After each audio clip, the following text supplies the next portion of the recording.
Menteri Kelautan dan Perikanan membuat aturan janggal budidaya dan ekspor benur. Potensi korupsi hilirisasi lobster. Saya Bagja Hidayat dan inilah opini Tempo.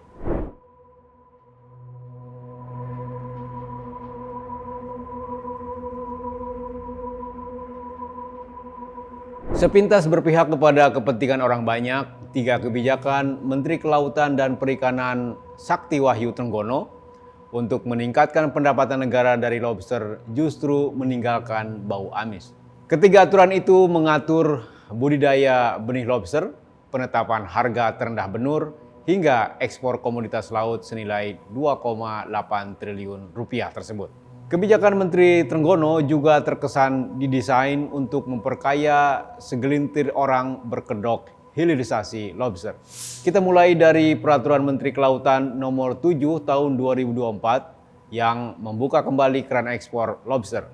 Dalam peraturan ini, Trenggono mengubah kata ekspor menjadi pengeluaran ke luar negeri. Para pengusaha yang terlibat diwajibkan membudidayakan benur di dalam negeri atau di Vietnam, negara tujuan utama ekspor lobster. Dari sini aturan itu terasa janggal. Jika pengusaha bisa membudidayakannya di dalam negeri, mengapa benur harus diekspor dan dibesarkan di luar negeri? Aturan lain bernomor 24 tahun 2024 yang mematok harga terendah benih lobster di tingkat nelayan Rp8.500 per ekor.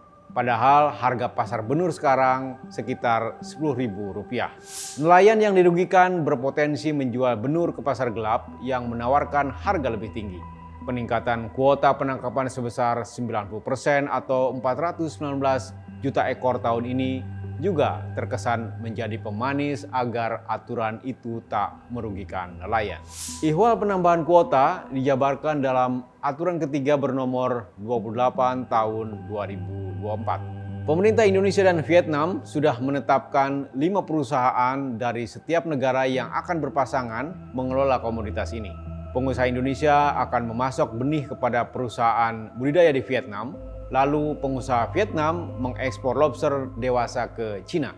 Harga lobster dewasa di Cina berkisar Rp1 juta per ekor. Besarnya nilai jual lobster ke luar negeri semestinya mendorong Menteri Trenggono mendongkrak hilirisasi lobster di negeri sendiri. Dengan cara itu, Indonesia akan mendapatkan cuan besar. Pembudidayaan lobster di Vietnam, meski dengan melibatkan perusahaan dalam negeri, terdengar menggelikan. Pangkal soalnya keinginan mendapatkan untung dengan potong kompas. Penjualan benur ke Vietnam jelas lebih cepat menghasilkan untung ketimbang investasi 8-12 bulan membesarkan benih lobster. Dalih Menteri Trenggono bahwa negara akan mendapatkan penerimaan negara bukan pajak dari setoran eksportir juga tidak logis. Untuk memaksimalkan PNBP, Kementerian Kelautan akan mendirikan badan layanan umum yang membeli benur dari nelayan lalu menjualnya kepada eksportir dengan margin Rp3.000 per ekor. Hitungan ini bisa buyar karena harga patokan pemerintah berada di bawah harga pasar. Para nelayan kemungkinan besar ogah menjual benur kepada lembaga bentukan kementerian itu. Para eksportir juga tak akan sungkan membeli dan menjual benur di pasar gelap yang selama ini marak sejak pemerintah melarang ekspor benur. Toh, bertransaksi di jalur ini tetap menguntungkan karena harga jual bibit lobster di Vietnam sangat tinggi.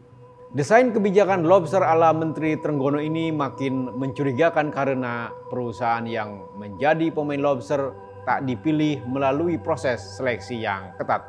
Rekam jejak 5 pasangan perusahaan pembudidaya ataupun eksportir remang-remang. Apalagi ketentuan dan proses penunjukan perusahaan itu juga samar-samar.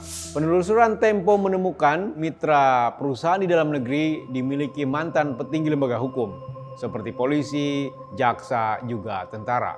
Sebelum menjabat Menteri Kelautan dan Perikanan, Trenggono adalah Wakil Menteri Pertahanan. Patut diduga para pemain hanya pemburu rente, bukan eksportir yang sebenarnya.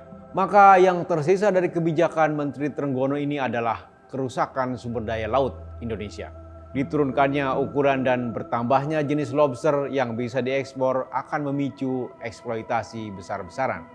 Hilirisasi lobster seperti akal-akalan sebagai desain korupsi melalui ekstraksi sumber daya alam yang sangat berlimpah.